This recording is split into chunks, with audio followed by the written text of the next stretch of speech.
America! Jade Helm 15. Helm 15. Jade Helm 15. Jade Helm 15. Jade Helm 15. Jade Helm 15. Jade Helm. Joining us now is Steve Quell. Thank you, Steve. It's really nice to be on with you because Jade Helm, I think, needs to be put in the larger context. This is the first time in history that a 2-month-long operation is going to be focusing on the American public. We know that the same tactics that are being proposed for the exercise to take place between the hours of midnight and 4 or 5 in the morning is exactly what the special operations troops did prior to the bombing of Iraq and all of our different Middle Eastern ventures, whether it's Afghanistan. In other words, you move the special operations community in prior to an event. Now, remember, I want to take everybody back to Larry Greatwall in his book, No Place to Hide. If people remember, he was the one that penetrated the weather underground when Bill Ayers and 24 other elite from Ivy League trained schools were talking about the necessity in the early 70s of killing 25 million Americans, and prior to the killing of them, moving them into detention camps for re-education. Now, I know, David, that you've read his stuff, but here's the larger context. I think that people are being tied up with the events or the implementation of how they're going to round up people and kill them, and they're forgetting the idea that when Bill Ayers was making this comment, he was deadly serious. Now, I've just taken the population density at that point in history, moved it into our point in history, and the numbers I've heard from special operations, active duty generals in the past, contemporary military and intelligence agents, is they're up to 80 million to 100 million people. So I think if people put it into context, notice a change. Notice a change when Middle East terrorists became obviously embraced by this administration. Now, that's the context. I think that people have got to understand that context, David, because what we're talking about is not an exercise. When the local police are told to stand down and not respond to gunfire, by the way, it's a live fire exercise. When we've seen massive YouTube videos, you guys at Infowars.com have led the charge in showing all the videos coming into you from all over the country. People are now starting to get it. And the point that I want to really get across to everyone today, and thank you for taking this hour out of your time to interview me, is this. This is the full-scale implementation of the red, the blue, and the green list.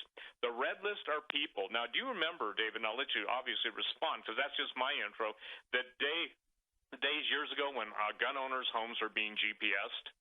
Oh, yeah. Yeah, absolutely. Okay. Yeah. And we warned about that. And we tried to get people to understand. I was literally in my front yard in right at a mountain community at the base of the mountains in Bozeman, Montana, when the guy came up with his GPS unit and his bicycle and came literally to my front door, and I watched. The reason I didn't challenge him at the time, I wanted to see. To the left of me were leftists, to the right of me were leftists, and I wanted to see if they even got GPS. Absolutely not, okay? So I watched. This is not a report. Well, we heard massive reports of that happening. And the deal that people have got to understand is this, that with the implementation of the red list, the blue list, and green list, that was given to me almost 20 years ago, actually before that, about how it would be implemented when they were ready to make their move by the former head of the Environmental Protection Agency, who was murdered for the Western United States. So that wasn't just, quote, internet talk, and obviously that at that point the internet was just in its beginnings. But I think it's important that people have got to understand that this explains everything. It explains the Chinese, it explains the Russians, it explains the North Koreans, and it explains the assault coming on the United States from Mexico. Remember when we broke the story? I think Alex had me on to talk about the Chinese troops. You guys verified it below the border. Yes. And then the thing that people have got to understand is that this is the plan. So when I say don't lose track of it in perspective, I want to just make one sentence and I'll give it back to you. In No Place to Hide, I call him Great Wall, maybe it's Grathwall, explains that the weathermen actually believe that they would be successful in overthrowing U.S. government, and that with the help of the Cubans, Chinese, Russians, and North Vietnamese, they would occupy America. Now remember, this is during the Vietnam War. Americans would have to be re-educated in camps similar to what communists did in Vietnam, Cambodia, Laos, and other countries that they had taken over. And then here's one of the most chilling revelations. I asked, well, what, Great Wall speaking, well, what is going to happen to those people we can't re-educate that are diehard capitalists? And the reply is they'd have to be eliminated. So, David, that's the context of what we see. The American people, as Alex has pointed out, as you've pointed out, as the, going on day after day, hours after hours, have become the enemy. And now in the face of basically nuclear tension, and for the record, I used to write about nuclear weapons and their effects and during the Cold War years, and civil defense and all that stuff. So as I look back on the perspective, we have seen the absolute taking apart of our military, our top flag officers and generals fired, any battlefield experience, and we've seen complete redirection of funds from foreign enemies to the internal enemies. And I've read on the air the letter that was sent in those days by, I believe it was either Janet Reno or Napolitano to the Russians requesting their help and the foreign troops. So you can't deny it any longer. People used to poo-poo black helicopters. They used to poo-poo Russian troops, Chinese troops. Well, of course, exactly. We've had the article we put up over the weekend that Paul Joseph Watson and Alex Jones put together, listing all the many times that they have defined who their domestic enemies are. It's not just what Larry Grathwell was saying. We've been seeing this coming from the administration. We've been seeing it coming out of the military academies and other think tanks that are associated with the military. We saw it coming out of the MIAC report. When they define what their enemy is, when they come in and do things like the NDAA, and then they start having these training exercises like we saw in Fort Lauderdale, where it looks like they're actually implementing the NDAA, dragging people who are civilians down the street, taking them off in helicopters, marching them in single file with military guards on either side, putting them into white vans and driving them off. I mean, that's exactly what we would expect to see if they implement the NDAA. But, of course, they told us, don't worry, we're not actually going to do that. I don't believe that they're not actually going to do it. I don't know when they're going to do it. But, of course, as many people have pointed out, whenever there's been a massive false flag attack or whatever, they've had a drill that's going on exactly at the same time in the same way. We saw this with the 7/7 bombings in London and the subway bombings. These people came back the day or so after and said, well, isn't this amazing?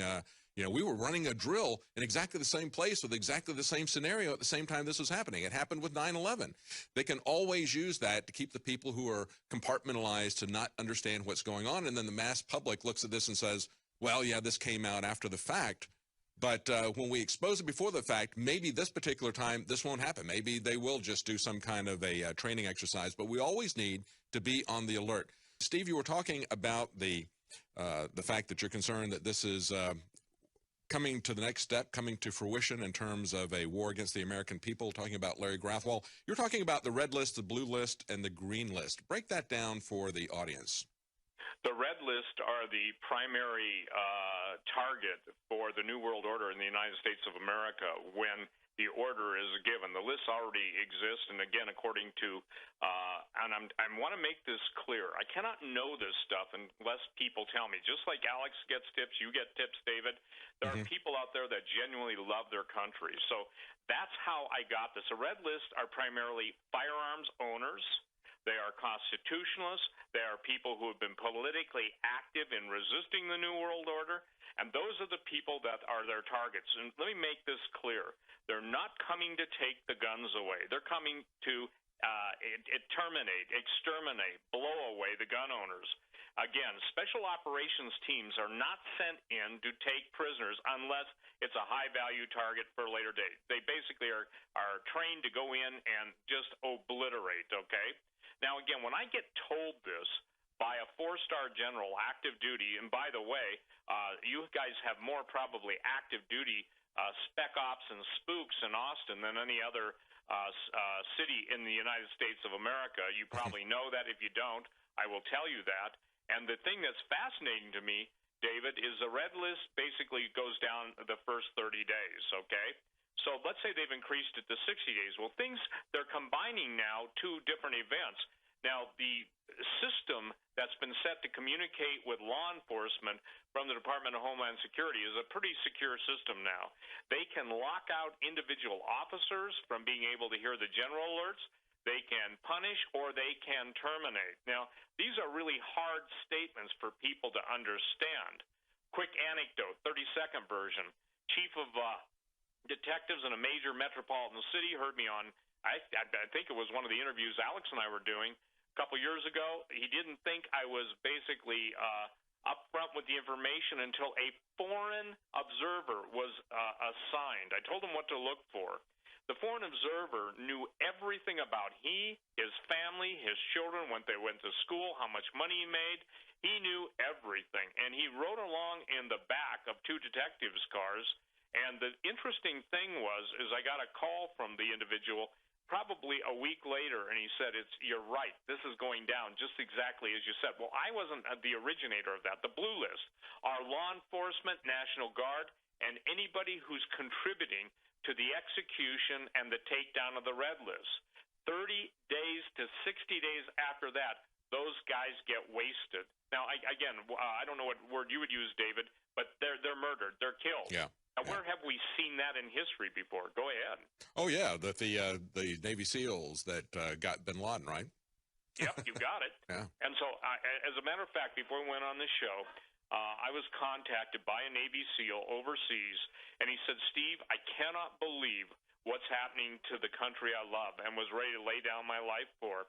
He said, "It's like a pall, if you will.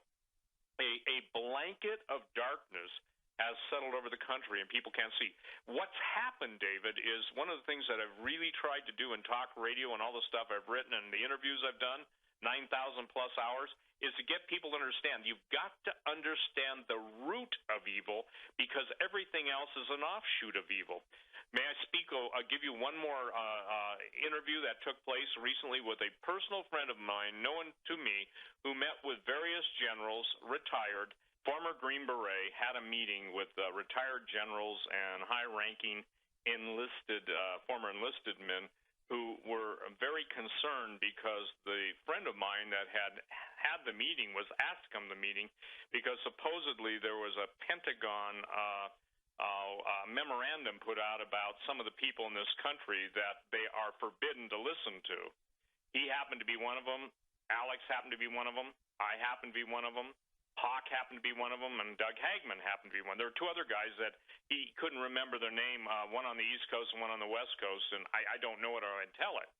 Here's the issue. The issue is, David, that the American people must understand that the sheer placement of the tanks, the armored personnel carriers, troops on the streets, and everything else is indicative. Now, let's talk about Jade Helm, the name. May I do that? Yeah, sure. Blue list simply are the people that they go into re-education and are assimilated. They get to live, but they get to live as perpetual drones or techno serfs at the behest of the New World Order. The thing that is really critical for people to understand is that Jade Helm's name, Jade is always associated with China. It has nothing to do primarily with the Middle East. It has everything to do with the Far East. If I tell you the captain's at the helm, that means he's steering the ship.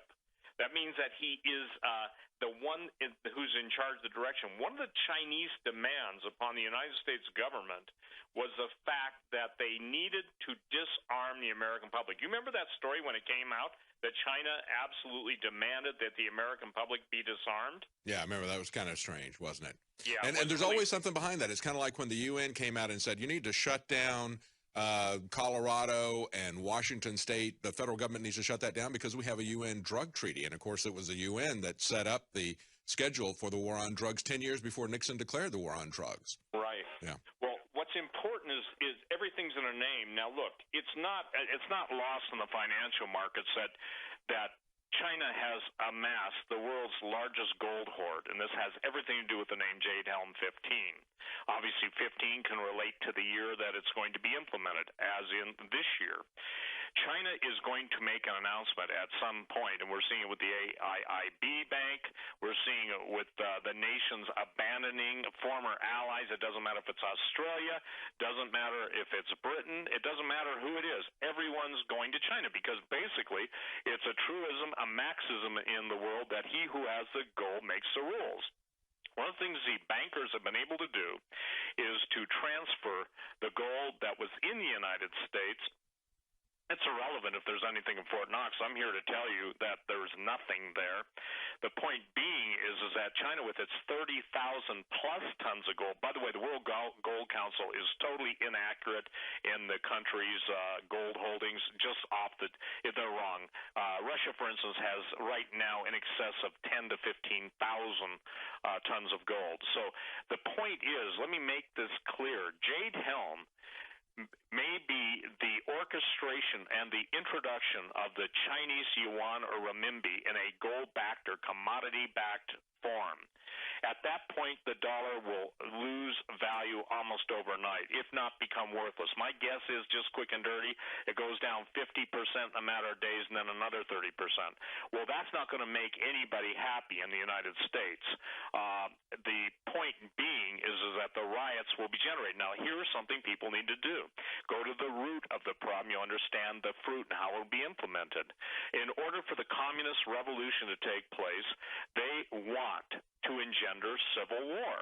I've been saying that. Alex has been saying that. And by the way, obviously with the Mayak report and others, when the veterans were vilified, any man or woman who has served in this country in any official capacity had to note that this man's military, and I've never been in the military, but that's what a lot of them call it, has changed so dramatically.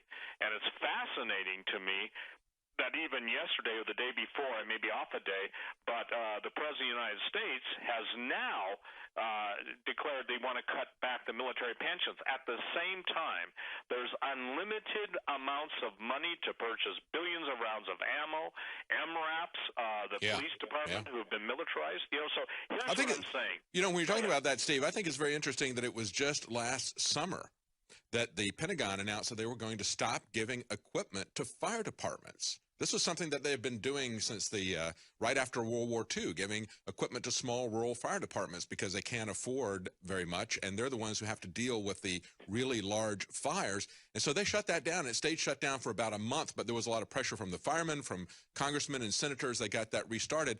But that was happening at the very same time they couldn't get enough equipment quickly enough into all these small towns for law enforcement. They only wanted to give equipment to people who had the power and the authority to arrest. That was going to be what they were going to do it for, not to the fire departments. They wanted to completely shut that down.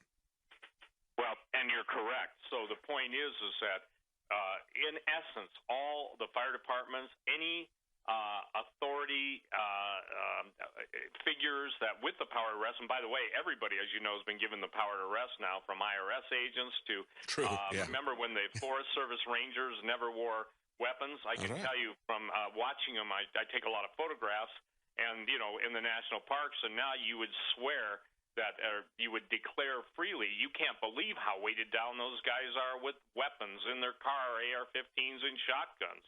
And, of course, you shouldn't worry about the fact that they got billions of rounds of hollow point bullets, which the military doesn't even use. You shouldn't even worry about that. As we got all the pushback, they would look at the small purchases for some of these organizations and say, well, that's just for target shooting. But it's $3 billion. They would take the very smallest ones and they would push back against that. But we won that fight. And I guess, Steve, the question is, we also had this fight about a year ago with them trying to start the war in Syria with a false flag sarin gas attack, trying to blame that on the appropriate parties so they could use that as a pretext for war. Do you think that because this has been exposed, has gone viral, and there's so much talk about it, do you think that they will just stand this down and it'll just be a training exercise? Not to say that they won't do this in the future, but don't you think that the very publicity that has come there might make them to stand down on this for the time being? That's what I'm praying for, literally, okay? And I literally am asking the prayerful, believing Christians around the world to pray against this, because, again, it's kind of like when in even the Old Testament times, David, when, the idea or the plan to murder all of God's people that was taking place, God raised up somebody, whether it was the prophet Elijah, who could read the king's thoughts while he slept on his bed. I think that when at least a covert operation gets exposed, that they have to rethink. And let me share this. These guys have supercomputers calculating every single step and every single response. They have algorithms. When I broke the story about algorithms, the mathematical, if you will, structuring of specific, if you will, assassination parameters and rating people on a different scale, they have their targets already gridded out. It is my prayer, it is my concern that enough people scream about this, that enough people go to the congressman, because I posted a couple weeks ago, do you remember the old miniseries America? Mm-hmm. Oh, yeah. You remember that the scene where the Russians come in under the guise of being, quote, national terrorists and kill all of Congress? Yeah. And the Russian is addressing? Well, isn't it interesting that, what was it, the senator from South Carolina made the statement that, Obama should have the right to basically do away with Congress. You remember that? Oh, yeah. Yeah. Well, effectively, he has, hasn't he? I mean, he pretty much does whatever he wishes. He's not constrained by the Constitution, by laws. He's not constrained by Congress or their threats. I mean, they're saying now, he wants to do he wants to implement the UN's climate change treaty just by executive order. And the Republicans are saying, well, all these countries need to realize that we just may undo that. They know they're not going to undo anything. These guys are not doing anything. Something? This is something critical. And please understand, the root is what I'm talking about. If people will go on my website and go to my alert section, I just posted this as Nico was giving me the countdown for the break. And I didn't know this. I'm not a video gamer, but are you familiar with Diablo 3? No. Diablo 3, the main character, the witch doctor, is Jade Helm, okay? And I want to read this because, again, this has this. Even Alex is talking more and more. When I say even Alex, as Alex is talking more and more about the demonic manifestation, the supernatural element, people have got to read this. And it's just a quick paragraph. It says the witch doctor. That's the witch doctor is a character that uses the Jade Helm, again from their website. He weaves the power of the spirits of the unformed land, summoning creatures from beyond the grave. He summons frightful, undead vermin and other creatures for protection and offense, uses destructive poisons, acids, fire attacks, power spells, and summons with mana a slow, accruing but deep well of energy. The witch doctors make use of a variety of weaponry.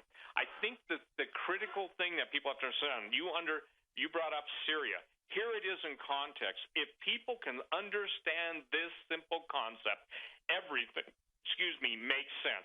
Number one, in order for the Mahdi to come on the scene, that is obviously the Islamic savior. That is obviously the reign and rule of Muhammad on earth.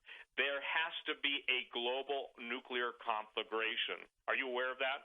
No, I wasn't aware of that. Okay. Go ahead. Yeah, so please, I only ask that basically to allow you to feed back, because I don't want to dominate, but I think we only got an hour.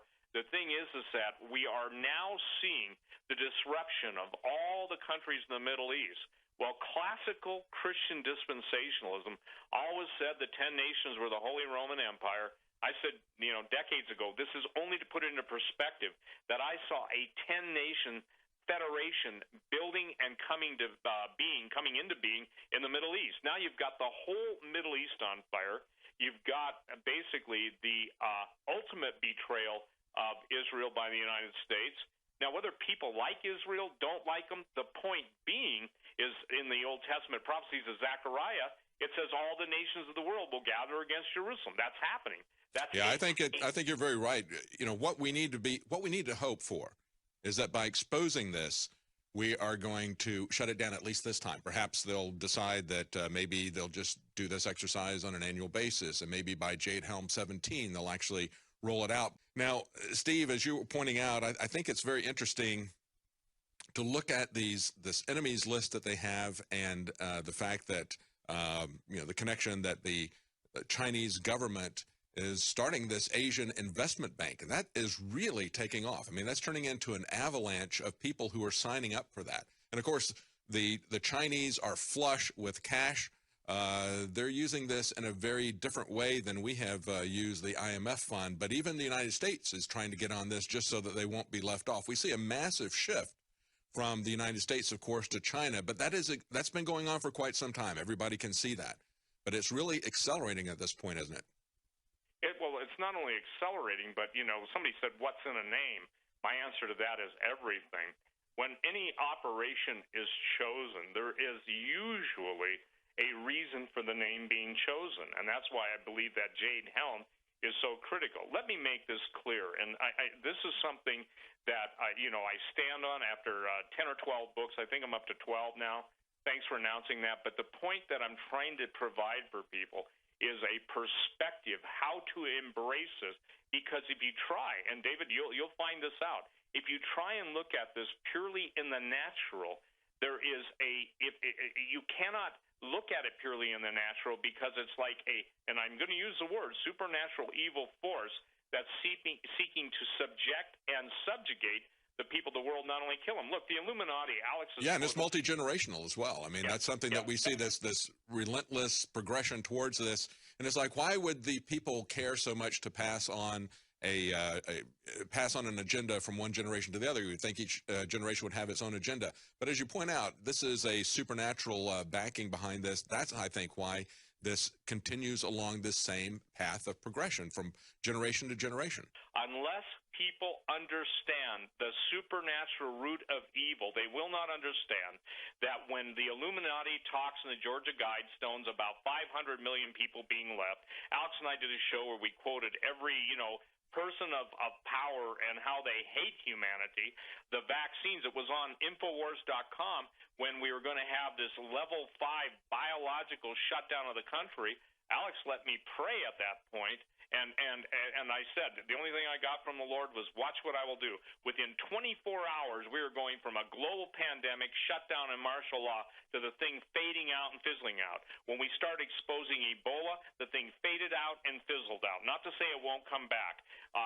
The point being is when you hear of almost ridiculous releases of some of the most deadly pathogens in the world, and I wrote Breathe No Evil 15 years ago, the point is that I know how these people think, because, again, there is a God in heaven who reveals the secrets to his servants, the prophets. I'm not a prophet. All I am is a watchman. Now, I want to Absolutely. Hang on, Steve. We've got to go to a commercial break. When we come back, I do want to talk to you about that book, Breathe No Evil, in light of what just happened in Tulane University. Stay with us. We'll be right back. Welcome back to the Alex Jones Show. I'm David Knight in Austin, and we're talking to Steve Quayle. We've been talking about Jade Helm, and Steve's pulled us back to talk about the broader context. And, Steve, I want to talk about your book here, Xenogenesis, Turning Men into Monsters. You'd also talked about, you also had a book, Breathe No Evil, where you were talking about bioweapons. And we've just gotten a glimpse into the massive, if you want to call it, incompetence of the CDC and these biotech companies who are bringing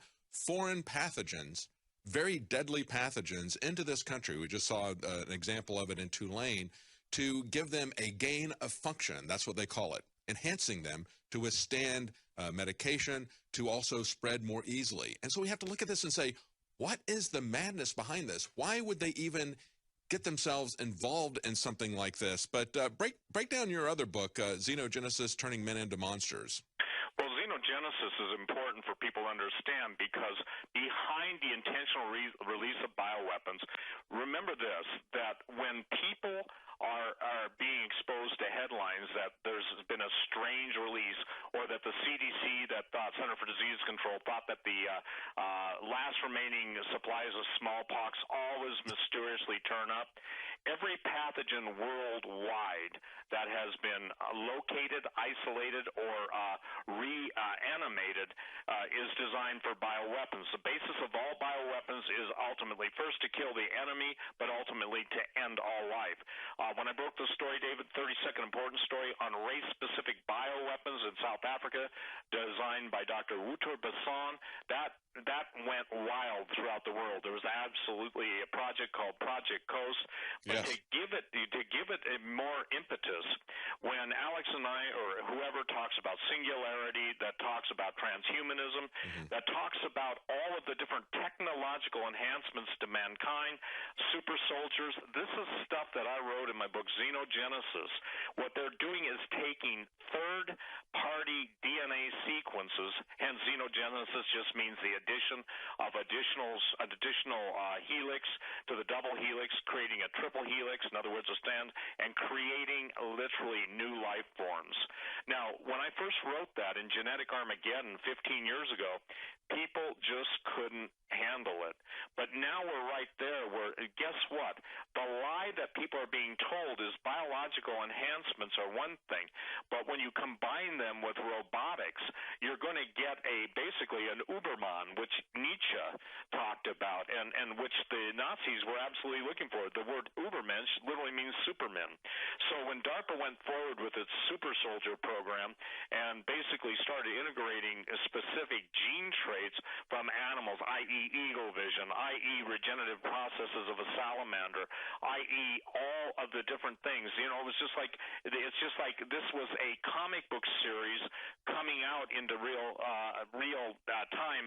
And again, because I've been so far ahead, it's just like this, ladies and gentlemen. The bottom line, I used to say that all the time, David, and people would send me email, don't use that, you're overusing. No, the bottom line means when you cut through all the crap, when you cut through all the haze, all the fog, and all of the misdirection, the bottom line is there is a supernatural force called the devil, which the Luciferians worship, that are trying to kill off every man, woman, and child. And what they're promising is eternal life, and they're promising supernatural and the ability to basically live forever and have to deal with nothing, with super intelligence.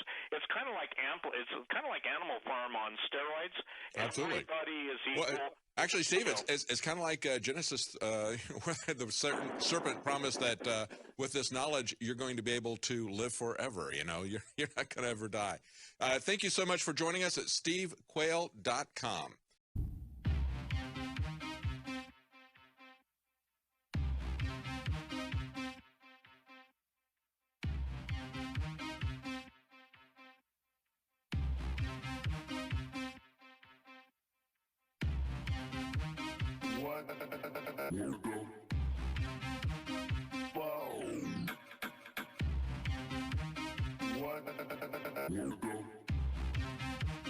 What the